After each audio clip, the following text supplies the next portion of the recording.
Selamat pagi sahabat Infocom. Kabar sekolah kembali hadir di sela-sela aktivitas Anda. Bersama saya, Maulidia Hadi Pratiwi yang akan memberikan informasi terbaru dan teraktual.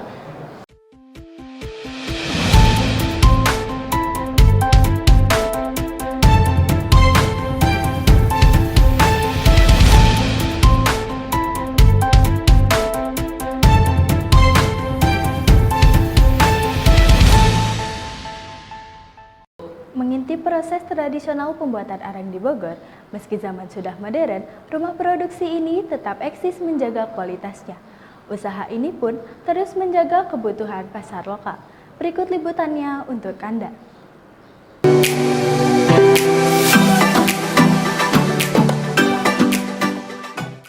Arang merupakan salah satu produk yang banyak dimanfaatkan dalam kehidupan sehari-hari.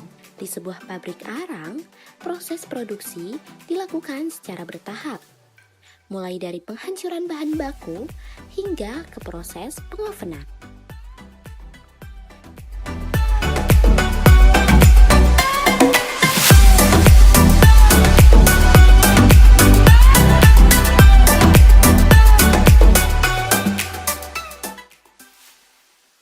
Tahap pertama dalam proses pembuatan arang adalah penghancuran. Pada tahap ini, bahan baku dihancurkan menjadi bagian-bagian yang lebih kecil. Proses ini bertujuan agar bahan lebih mudah diproses dan dapat tercampur dengan lebih merata pada tahap selanjutnya.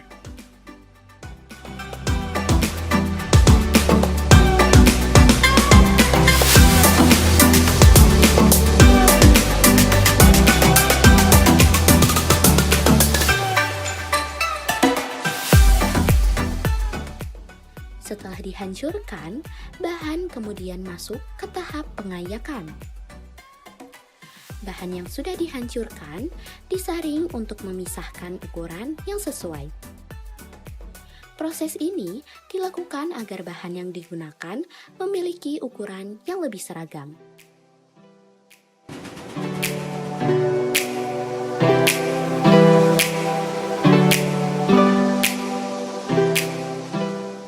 Setelah melalui proses pengayakan, bahan kemudian dicampurkan dengan katalis terlebih dahulu. Katalis ditambahkan sesuai dengan kebutuhan dalam proses produksi. Setelah katalis tercampur, bahan kemudian masuk ke tahap blending yang pertama. Pada proses ini, seluruh bahan dicampurkan hingga merata. Percampuran dilakukan agar bahan memiliki komposisi yang lebih seragam.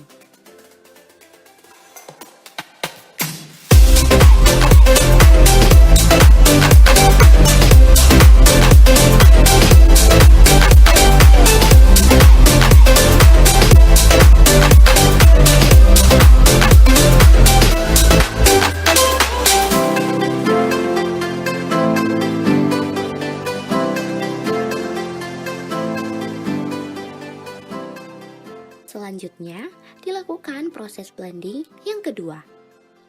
Bahan kembali dicampurkan untuk memastikan seluruh bagian tercampur secara merata dan menghasilkan adonan yang siap untuk masuk ke tahap pencetakan.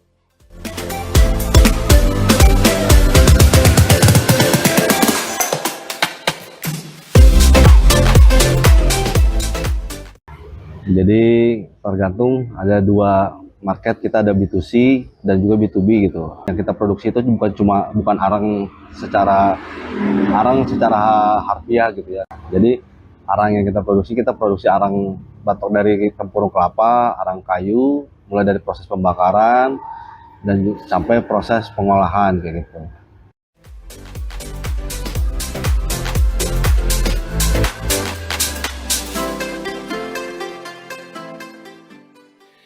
Setelah proses blending selesai, bahan kemudian masuk ke tahap pencetakan. Bahan yang sudah tercampur dengan baik dicetak menggunakan mesin hingga membentuk ukuran yang telah ditentukan.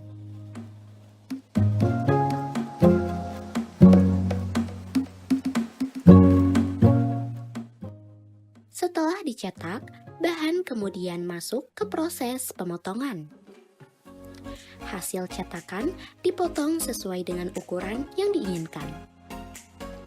Proses ini dilakukan agar setiap bagian memiliki ukuran yang lebih seragam dan juga rapi.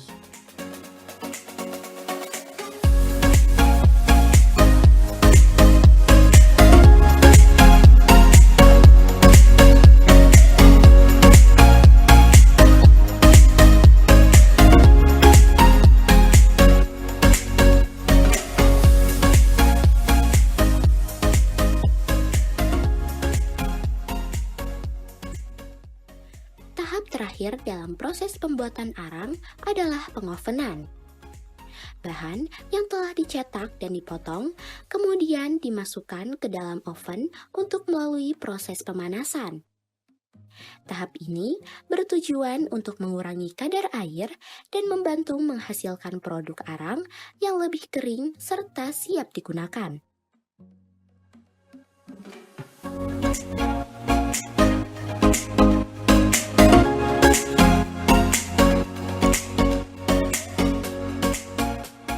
Dari seluruh rangkaian proses tersebut, dapat dilihat bahwa pembuatan arang membutuhkan beberapa tahapan yang dilakukan secara berurutan. Mulai dari penghancuran, pengayakan, pencampuran katalis, blending pertama, blending kedua, pencetakan, pemotongan, hingga pengovenan. Setiap proses memiliki peran masing-masing dalam menghasilkan produk arang yang siap digunakan.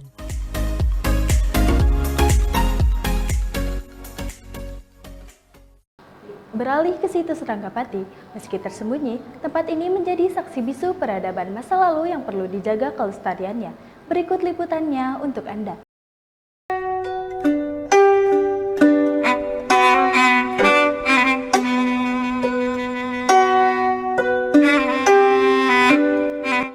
Hanya beberapa meter dari bisunya aspal batu tulis, waktu seolah berhenti bergerak. Selamat datang di situs Ranggapati. Di balik pagar pembatas ini, berdiri 7 buah batu megalitikum peninggalan masa klasik purbakala. Tempat ini bukan makam. Setiap batu yang berselimut lumut di sini adalah saksi bisu peradaban manusia kuno ratusan tahun silam, jauh sebelum kota ini dipadati kendaraan. Tutur luhur masyarakat setempat mengaitkan tempat ini dengan Pangeran Ranggapati, salah satu panglima kepercayaan Raja legendaris Prabu Siliwangi. Di titik inilah, sang panglima dipercaya mendirikan benteng spiritual terakhir, demi menjaga kehormatan kerajaan Pakuan Pajajaran yang mulai terdesak waktu. Ini namanya petilasan, bukan makom, bukan apa, cuma petilasan. Jadi dia yang dipercaya sama Prabu Siliwangi, Ranggapati namanya. Kalau buat anak muda, saya menghimbau untuk menjaga kebudayaan Pajajaran ini, karena sebelum kita, dia dulu kan yang lahir, makanya kita pengen merawat. Hingga detik ini, wewangian dupa dan taburan bunga tak pernah benar-benar pudar. Bagi para peziarah, Ranggapati bukan sekedar nama mati di buku sejarah, melainkan sebuah energi kesetiaan yang dirawat lewat tradisi turun-temurun. Situs Ranggapati menolak dilupakan. Ia tetap mengakar kuat di sini, mengingat kita bahwa di bawah tanah Bogor yang kita pijak hari ini adalah memori berharga dari sebuah peradaban besar.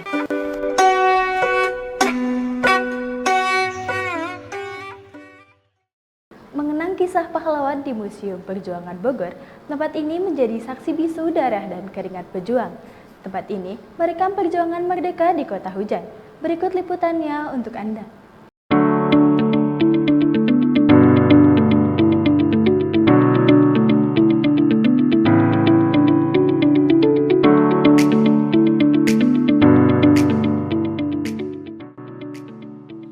Hai sahabat Infokom, saat ini saya sedang berada di Museum Perjuangan yang di dalamnya banyak sekali koleksi-koleksi para peninggalan pahlawan. Penasaran koleksinya apa aja? Yuk ikutin aku terus.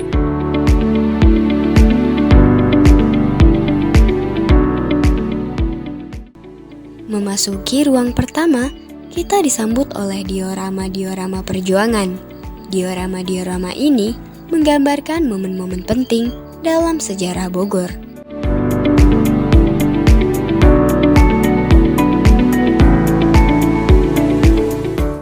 Dahulu, tempat ini merupakan gedung perkumpulan para menir Belanda. Namun sejarah berubah. Setelah Indonesia merdeka, bangunan ini diambil alih dan kemudian ditetapkan sebagai Museum Perjuangan pada tahun 1957. Sejak saat itu, gedung ini menjadi rumah bagi berbagai kisah heroik perjuangan rakyat Bogor dan sekitarnya dalam melawan penjajah.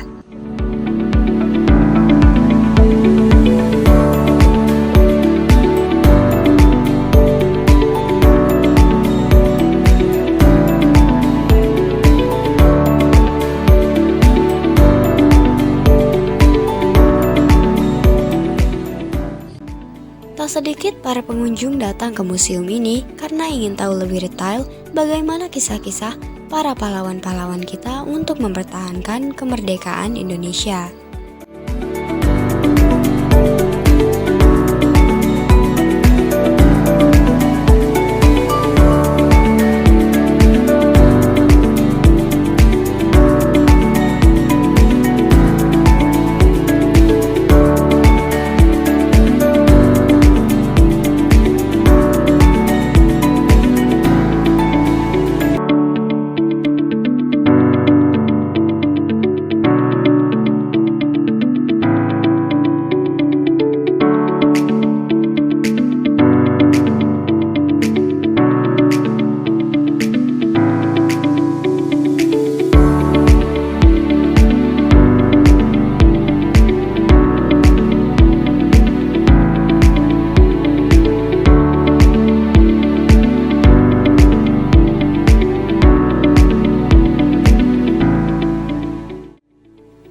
Di museum ini terdapat 2 lantai, yang dimana lantai 2 lebih banyak memiliki koleksi-koleksi menarik lainnya.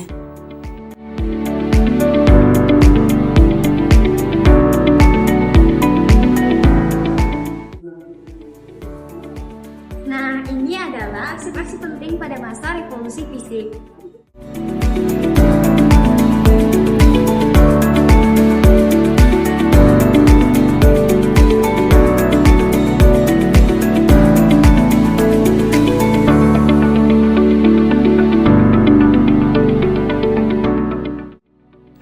Di lantai 2 ini, kita bisa menemukan koleksi pakaian pejuang. Seragam sederhana yang seolah berbicara tentang beratnya medan pertempuran.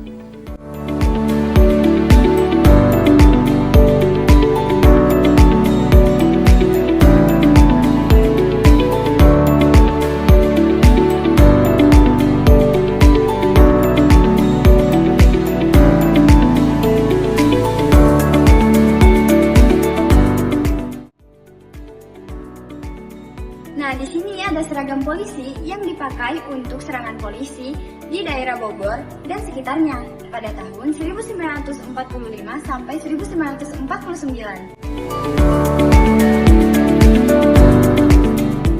Musik ini masih dibuka sampai sekarang, itu udah lama banget ya.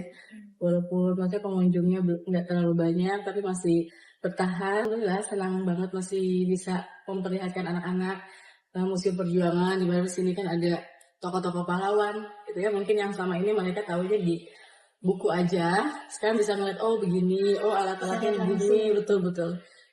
Dari nama-nama pahlawannya, baju perjuangannya, ya. Terus ada tadi apa, uang-uang zaman dulu, kayak gitu. Kenal sejarah-sejarah pahlawan. Museum Perjuangan Bogor mengingatkan kita bahwa sejarah bukan sekedar masa lalu. Ia adalah cermin, pengingat, dan pengarah bagi langkah kita ke depan. Melalui kisah para pejuang Bogor, kita belajar tentang keberanian, kebersatuan, dan tekad yang tak pernah padam.